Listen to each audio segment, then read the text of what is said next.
Alors, le trouble obsessif-compulsif. Le trouble obsessif-compulsif, ça le dit un petit peu dans le titre, c'est un trouble où on va retrouver des obsessions ou des compulsions ou parfois les deux.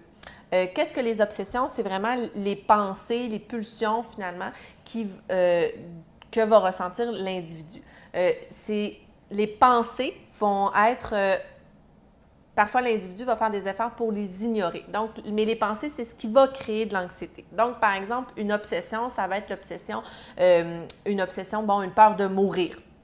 Donc, ça, c'est vraiment la crainte qui va générer de l'anxiété. Et la compulsion, c'est le comportement que l'individu va avoir pour faire diminuer son anxiété.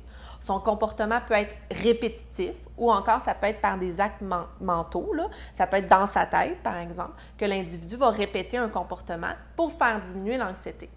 Évidemment, quand on parle d'un trouble obsessif-compulsif, le comportement, oui, sur le moment, il va faire diminuer l'anxiété, mais à long terme, la compulsion n'est pas la solution à ce qui va créer de l'anxiété parce que la compulsion va avoir, une diminution instantanée, oui, de l'anxiété, mais à long terme, l'anxiété va revenir, son obsession va revenir, puis il va falloir qu'elle refasse sa compulsion. Donc, l'obsession va entraîner la compulsion, mais à long terme, là, ce traitement-là, si on veut qu'ils vont en retrouver, ne fait pas en sorte que l'individu va vivre moins d'anxiété par rapport à son obsession. Le trouble obsessif-compulsif, ce qui peut aussi amener pour l'individu, c'est vraiment une perte de temps qui peut être considérée comme considérable pour l'individu, qui est importante. Parce que, par exemple, si la personne doit, à chaque fois qu'elle sort, fermer sa porte 10 fois, fermer, barrer, on la redébarre, on l'ouvre pour s'assurer qu'elle est barrée, sa compulsion va amener beaucoup de perte de temps pour l'individu, puis ça va avoir un impact au niveau quotidien. Donc, l'obsession, c'est vraiment les pensées, les images qui vont apparaître pour l'individu. Ça va être dérangeant, parfois, ça va vraiment faire peur à l'individu, ça va être désagréable. C'est pas quelque chose que l'individu va en retirer du plaisir. C'est ça qu'il faut comprendre. En général, les individus vont savoir que leurs obsessions, c'est quelque chose qui est dans leurs imaginations. Ce n'est pas quelque chose qui est réel. Par contre, elles ne sont pas capables de les contrôler. Là. Donc, elles ne sont pas capables de dire « OK, mais je vais juste arrêter d'y penser ». Ça ne marche pas de même parce que sinon, elles l'auraient fait depuis très longtemps. Les exemples d'obsession qu'on peut avoir, bien, c'est sûr que ça va être des doutes, ça peut être un besoin d'ordre, un besoin de symétrie. Donc, il faut que sur sa table, tout soit rangé à 3 cm de distance, par exemple. Mais là, à ce moment-là, bien, ce qu'elle va faire, c'est que sa compulsion, ça va être de s'assurer que tout est à 3 cm de distance. La peur de mourir parce qu'elle peut attraper une maladie. Bien, ce que ça va amener, c'est que la personne peut tout nettoyer dans la maison tous les jours 10 fois à l'eau de Javel. Bien, c'est sûr que si on se dit « OK, mais je vais tout laver à l'eau de Javel 10 fois par jour », bien, ça va probablement prendre toute la journée à l'individu, ce qui fait qu'elle ne va pas aller travailler, elle ne va pas sortir, elle ne va pas… Bien non, parce que sa compulsion va faire en sorte que toute la journée, elle va s'occuper de ça dans certains cas, dans des cas qui sont peut-être plus importants. Donc, c'est ça. Les compulsions, c'est vraiment le rythme, c'est vraiment le geste qui va être posé pour faire diminuer l'obsession que la personne va avoir. Ce qu'on voit au niveau des traitements, bien, c'est sûr que les traitements au niveau de la médication, ça peut être une prise d'antidépresseurs. Et pour que ce soit vraiment efficace, le médicament seul n'est pas un traitement qui va être suffisant.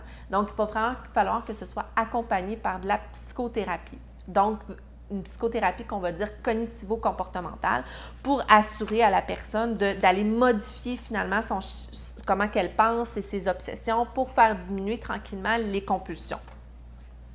Donc, on va vraiment aller travailler ça avec une personne qui est formée pour ça.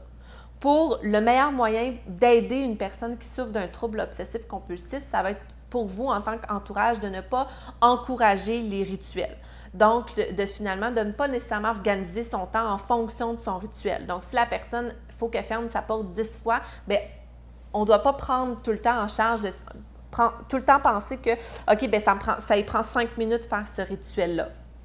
Parce que ça va l'encourager dans le rituel. On va beaucoup l'encourager dans les traitements qu'elle va suivre. On peut souligner les efforts qu'elle fait parce que ça va être très souffrant, là, les traitements, là, parce que ça va entraîner chez la personne de garder son anxiété, si on veut, de ne pas passer dans ces comportements de compulsion. Donc, ça va amener beaucoup de souffrance. Donc, l'entourage peut être là pour l'accompagner, pour l'encourager, pour la soutenir dans ça, ce qui va être beaucoup plus aidant. On peut aussi encourager la personne, par exemple, si elle veut constamment qu'on se justifie, si on veut, bien, on le fait une fois. On justifie une fois, puis ensuite, on ne se justifie plus. Donc, est-ce que j'ai bien fermé la porte de la maison? Oui, tu as bien fermé la porte de la maison. Est-ce que tu es sûr là, que j'ai bien fermé la porte de la maison? Je t'ai déjà répondu à cette question-là. Je n'y répondrai pas une deuxième fois. Donc, c'est par des comportements comme ça, en tant que proche, qu'on ne va pas encourager le trouble chez la personne, qu'on ne va pas faire en sorte d'entretenir son anxiété. Donc, pour qu'elle puisse utiliser ces outils pour diminuer son anxiété toute seule. Évidemment, d'être rassurant pour son proche, ça va beaucoup aider. De ne pas non plus fournir les comportements de compulsion. Donc, si la personne a une compulsion où tout doit être à 3 cm, bien, ce n'est pas de fournir la règle pour qu'elle puisse mesurer entre les objets. Donc, c'est par des comportements comme ça qu'on ne va pas encourager la personne dans son trouble. Donc, on va l'aider davantage qu'en lui fournissant la règle. C'est sûr que ce qu'on peut penser, c'est qu'en lui fournissant la règle, ça va partir plus vite, là. Elle va le faire, puis après ça, on va passer à d'autres choses. Mais ce n'est pas comme ça qu'on va l'aider, qu'on va le mieux l'aider. Donc, ensuite, c'est d'aider, de ne pas aider non plus la personne à cacher son TOC. Donc, c'est pas une honte, ce qu'elle a, c'est une maladie. Puis, donc, de ne pas l'aider à cacher, à camoufler, si on veut, son trouble, mais davantage de l'accompagner si elle vit des difficultés, mais c'est de l'accompagner dans ça, plutôt que de le camoufler, par exemple, par peur de se faire juger, par la honte et tout ça. On peut aussi éviter de changer son horaire de travail à cause des compulsions. Donc, ça, c'est aussi des comportements qui sont à éviter. Évidemment, les comportements qui sont à éviter sont très, très larges. Donc, l'éventail va être très large dépendamment du trouble obsessif-compulsif que la personne va avoir. Donc, qu'est-ce qui va créer son anxiété?